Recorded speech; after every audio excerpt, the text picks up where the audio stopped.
listening to I Am Refocused Radio with your host, Shamaya Reed. This show is designed to inspire you to live your purpose and regain your focus. And now, here's your host, Shamaya Reed. Hey, welcome to I Am Refocused Radio, man. We are here once again, and man, today we have an amazing show lined up for y'all. We have a special guest. She is a licensed clinical social worker, a trainer, consultant, and a lecturer. Her name is Avni Panchal, and she has an amazing website that you can check out. It's strengthandselflove.com. Today, we're going to explore the topic of benefits of therapy. And before we do that, I want to welcome Avni to the show and say, how you doing? Hi. Man, appreciate you being on. So first and foremost, thanks for taking time talking to our audience today. Kind of set the scene for us, man. Explain what you do and how that works for your community that you serve. Yeah, absolutely. My name is Avni. I'm a licensed clinical social worker. So what that means is I can also be a therapist that runs a private practice. And that is exactly what I do. I have a private practice that's virtual. I see individuals and couples. And I also provide trainings to social workers in the Bay Area because I reside in Oakland, and different training topics to other therapists as well. And I'm a lecturer for San Francisco State in their social work department. I do consulting work for organizations as well. So wear different hats, but primarily as a licensed clinical social worker, I do have a private practice there that I run that I'm very passionate about and hoping to share some knowledge as it pertains to the practice. And man, let's go ahead and jump right in. I mean, when it comes to your daily practice, when it comes to therapy, kind of break that down for the audience. What are some different types of therapy techniques and how that benefit your clients? Yeah, absolutely. So I also started, and I meant to say this in the other question, but I started as a social worker. So therapy to me definitely was something that I didn't know I would do full time. And, here I am years later, absolutely doing exactly that. But as a social worker, I really was more in the space of wanting to help people with more direct practice. Therapy is one-on-one, and it's a lot more mental health focused. So over the years, I've also had my own learning of what it is to be a therapist, because as a person of color, I genuinely saw therapy as something that is very white-centered. And, I thought about, okay, you're going to sit down and you're going to talk about feelings and how do you feel? And I, as a social worker, didn't necessarily connect with that. So I had to bring in my personality as a therapist of color. So that is something that's very important to me. Having said that, for individual therapy, I do, see a wide range of clientele with different topics. So whether that's stress and burnout, which has been really, really big, especially after the pandemic, trauma, whether people have been adopted and navigating the adoption process, identity, and identity could be anything, whether it's sexual gender identity, but even just our cultural identity or our career identity, and how you're navigating those sort of situations can also come in. And then with couples, it really depends on what the couple is looking for, whether it's premarital counseling or after marriage counseling, or just they're in a long-term relationship and they're needing some support around communication, or there's been infidelity, or there's life transitions. Maybe they're caring for another family member and that's impacting their relationship. So it could be a myriad of different things. Primarily in terms of therapy modalities that I would utilize is cognitive behavioral therapy. CBT is another acronym that gets used for cognitive behavioral therapy. And all that means is the primary basic theory of CBT is if I help you change what is going on in terms of your thoughts, you will be able to change your behavior, because oftentimes our thought derive our action. And then I also use this other modality called dialectical behavioral therapy, or DBT. And essentially that means that how do you hold maybe two opposing truths that may be coming up, and how do you kind of reconcile with that? I'm also very big on solution focused therapy, because sometimes people don't need, numerous sessions, or like they don't want to be in therapy for 6 months or a year. They want something that's a particular topic they want to work through. And so solution focused therapy, exactly like the name, is pertaining to that. For the couples piece, I do use Gottman therapy, which is an evidence-based therapy for couples. And essentially, it kind of helps you break down some of the communication things that are going on, different patterns of how you show up in relationship, and what are the underlying things that may be going on. So I know that's a lot of therapy lingo, but those are some of the modalities that I would potentially use in my therapy practice. Another one that I would just like to add is EMDR, which is eye movement desensitization reprocessing, a lot of words, but essentially that means, when we have something significant that's happened to us, maybe it's traumatic, maybe it was a narrative that we have in our mind. Essentially, we don't have a timestamp to that thing. So let's say if I got into a car accident, when I think of sitting in that car again, it feels like I'm in that car again. And what EMDR helps you do is it helps you reprocess and desensitize a little bit about the event. So you definitely remember that there was a car accident, but it's not as jarring as it's happening right this second. So that's another modality that I've definitely used in my practice as well. And for those listening on Refocus Radio, talking to our guest, Avni Panchal, and when you making that supportive space, it's also creating a safe space for your clients. What are some of the tips that you share with someone who might be the first time coming to you, and they might have the stigma and shame, associated with prior, reaching out to you? How do you kind of take that away and make sure that they feel comfortable? Yeah, that's very real. And thank you so much for saying that, because that stigma is so real, especially if you're a person of color. I'm also an immigrant, so I know that's big in my culture as well. And so that's very real, right? Because sometimes we have this underlying belief that if I'm asking for help, maybe I'm being, quote unquote, weak, or I should know this, I should figure this out on my own. So even if you go on my website, on my About page, I'm very clear on asking for help is actually a sign of courage. And I really want people to recognize that it was a really big deal for you to even get to a place of, hey, this isn't working. I need help. I want to talk to someone. And then the fact that you decided to talk to someone or reach out, that's major. And so I definitely have made sure, just as a therapist, because I know how big that is for people, on my website, you can sign up for a consult right this second today, and you don't even have to email me, because sometimes that back and forth can feel really scary.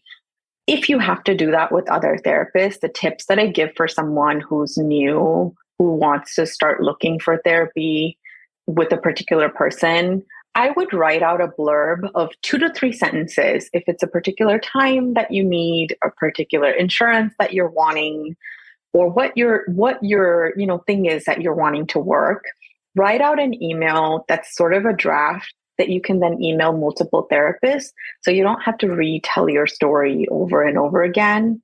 And really realize at the end of the day, after the consultation, you want to make sure that you're comfortable with the person that you're talking to, because they could be really amazing, but if you're not feeling that comfort, that might not be the right fit for you. So I'm very big, especially when I take consults in the beginning, I'm very open in sharing with the clients that I have consult with, like, hey, see more than one person and really figure out what is your comfort level. And I really want to make sure that the people who are new to therapy or trying this on, to not be afraid of asking questions, because this is a service for you and you really want to make sure that it's going to work for you. And when your clients integrate the insight and skills that they learn during the process of therapy and apply it to their daily lives, how do you continue to keep them motivated in both short term and long term? Yeah. So if you're working with me, and every therapist has a different way of doing things for sure. I generally ask for goals upfront on what are specific things you're wanting to work on. And then we, start working on those things. So if it's anxiety, for example, you and I would be working together and figuring out, okay, what are specific things that we could do? If it's weekly that I'm meeting you, then I may give you specific tools. Let's say it's mindfulness-based meditation to work on, or maybe it's a particular exercise to do with the anxiety. And I'm very big on telling people this is going to take some time, but you will see a gradual difference. So most people generally are motivated on their own, actually, because they start noticing and have more awareness around, oh, yeah, 6 months ago or 3 months ago or even 2 months ago, I would have reacted very differently. But now I have more awareness and I did slow down and I chose to respond versus react. So they have motivation on their own. If for some reason they're not motivated, then I would go back to asking, like, hey, these were the goals you wanted to work on. Where do you think you're at? Is there anything that you want to modify or change? But therapy really, the way I see it is it's you getting to know you at a much deeper level so that you can understand why you make certain decisions, why, certain things trigger you a little bit more than other things. The more you have awareness, then the more ability to take actions on those things. Oftentimes, we're not even aware of what may be the reason behind our decisions. So therapy sort of puts up this mirror for people and getting to really know themselves. Once again, we're talking to our guest today, Avni Panchal, and you can go to our website, strengthandselflove.com. And that's a great title for the website. With what you do with your clients, I'm just kind of stealing from your page, if you don't mind. You're helping them get to a place where, there's less self-doubt and less judgment and more compassion, self-love, and strength. That's straight from your website. Mm-hmm. How important is it for people to really see the bigger picture? Because yes, they're getting these services, but like you're saying moments ago, being motivated to, I guess, like break free from whatever is holding them back allows them to really start living life from a more healthier perspective, if you will. Mm-hmm. It's very important. The more authentic and genuine we can be in our lives, the more we live in our truth, if you will, the better it is for us, right? Because we're not then second guessing ourselves. We're not doubting our decisions. There's more confidence we feel. That then in turns increases our self-esteem. That then increases our ability to love ourselves a little bit more. So it all has a ripple effect, if you will. And it's extremely, extremely important. Oftentimes when people are coming to me or any other therapist for that matter, generally there's a cost that they've noticed in how they're doing things and how it's impacting them and it's not working. So oftentimes people do realize the cost of not being authentic and, not being able to work through certain things and the impact that it's having. So I absolutely believe in wanting to have people recognize their inner strength and have them learn how to practice self-love. Now, I do want to say self-love is this very buzzword, if you will. Self-compassion is another one as well, where it's very popular out in our culture, but sometimes we don't really know exactly what that is.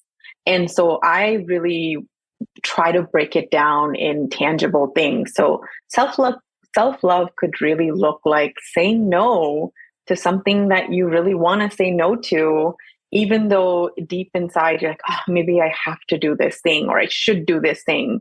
It's that judgment piece that comes up or a critical voice that comes in. And so self-love could simply mean that, I'm going to take care of myself and I'm going to go for a walk. So whatever that is, as it pertains to your life, I try to make it as tangible for you in terms of what that self-love looks like for you. Because I've also noticed, especially as a person of color, this is something that I'm speaking for myself as well. There are many times where it feels very selfish to take care of ourselves when really that's what's going to sustain us long term, whether it's in our career, whether it's in our families and our friendships. And so it is extremely important, but there is this negative connotation sometimes that's attached in having boundaries or taking care of ourselves. Feels sometimes selfish. And I'm really here to tell people that it's actually sustaining you long term. So it's not a bad thing. Once again, talking to Avni Panchal, you can go to her website, strengthandselflove.com. Again, that's strengthandselflove.com. You mentioned the word boundaries. What, for our listeners, what is a healthy way to approach that? Because, is there a balance, or is there a certain technique to set, boundaries for every individual? Because you can be overkill, or you can actually be more healthy in protecting yourself from, doing things that can overstress you. Yes, I really appreciate that you brought that up, because when someone realizes, like, let's say a friend has been calling you when they're really, distressed and upset, and you're taking their calls, but at the end of the call, you're really feeling the residue of now you're sort of holding on to whatever has happened to this particular friend. Now, just because you're realizing maybe I need to put boundaries, sometimes we can go to the other extreme of I'm going to say no to everything. That also doesn't work. So a quick way that I tell my clients, and I'll say it here as well, is boundaries are yours, and it's not going to happen overnight. So I have people scale what's the most important to what's the least important. So on a scale of 1 to 10, if 1 is the least important and 10 is the most important, with whether it's a friend or family member or partner or a boss, whoever this individual is, you may want to start ranking what's the most important thing. So maybe the most important thing is that when I'm working from 2 to 4, I really can't take calls. That's a 10. But them sending you a text might be a 5 or a 6. So once you have scaled it essentially in terms of order of importance, you then only focus on your 10 and 9. And even though it's uncomfortable, you sort of set down your 8, 7, 6, or below, because boundaries take a lot of energy and a lot of consistency. And if you haven't done them if you haven't already started them, it's going to be really challenging and it's going to get really uncomfortable. So we want to start small. And so when we start with the things that are most important, that is a little bit more easier to manage. So with whoever you're wanting to put boundaries, first figure out what is the most important one that you would want to implement and start there. Don't start with any and everything, because kind of to your point, that may feel like overkill. And you may not also be able to hold that line, because now you're holding 10 different things that you're saying no or yes to.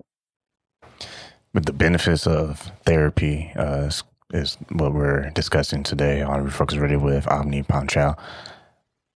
I mean, it sounds like these are another sets of tools that you just put in your toolbox, and using services like yours is a reminder of how necessary is what I'm trying to say is to have that kind of maintenance in your life. And if you allow it to slip away, it can be dangerous. Absolutely. I mean, we take care of our bodies and go work out, and, maybe we go for a walk, or maybe we drink enough water, or, eat healthy. So we're absolutely taking care of our body, and that's considered to be something that's completely normal. And I'm hoping that in the next coming years that we see mental health at the same level. It's definitely changing, and I've definitely seen a change since the pandemic. We're talking a lot more about mental health, which makes me very happy. And I'm really hoping just the way you take care of your body, we also want to give space to what's coming up potentially with feelings or emotions or things that are working or not working, and how we give space to that. Because oftentimes we tend to be moving past it, and then it comes later when it has a deeper impact. And last question for you, for our listeners, talking to Avni Panchal here on Refocus Radio. With your work as a therapist, I mean, do you have a therapist, or do you have someone who kind of keeps you in check or accountability to stay motivated as you are providing these services to your clients? Absolutely. And I wholeheartedly 100% agree that that is necessary. So I definitely have a couple therapists that I consult with if I'm feeling like I'm stuck on something or I need some support. And then I do have a coach of my own that I've seen for some time now. And that's my space, because if I'm going to do this work, I also need to make sure that I'm taking care of me, and I'm not going to be able to take care of anyone else if I'm not taking care of me. You can go visit her website. It's strengthandselflove.com. And someone wants to contact you for more information and see if they're a good fit with you. What's the best way that they can approach that? Absolutely. So my website is the best way to book a consult. You can do it right this second. There would be slots available when you click on schedule consult, free consultation. It does require a credit card, but you were not going to be charged for a free consultation. I also call myself the Indian counselor on social media. So please follow me on Instagram, YouTube, and I just started a YouTube channel, so it's up and running. There'll be more videos there, and TikTok at the Indian Counselor. So there's a lot more content on Instagram and TikTok at the Indian Counselor. But my website would be the best way to reach me in terms of the therapy service piece. Well, once again, been listening to Refocus Radio, talking to our guest today, Avni Panchal, and today's been exploring the topic of benefits of therapy. Make sure you go to her website, like she said moments ago, is strengthandselflove.com. And I want to say thanks again to you, Avni, taking time in your schedule talking to us today. Thank you so much.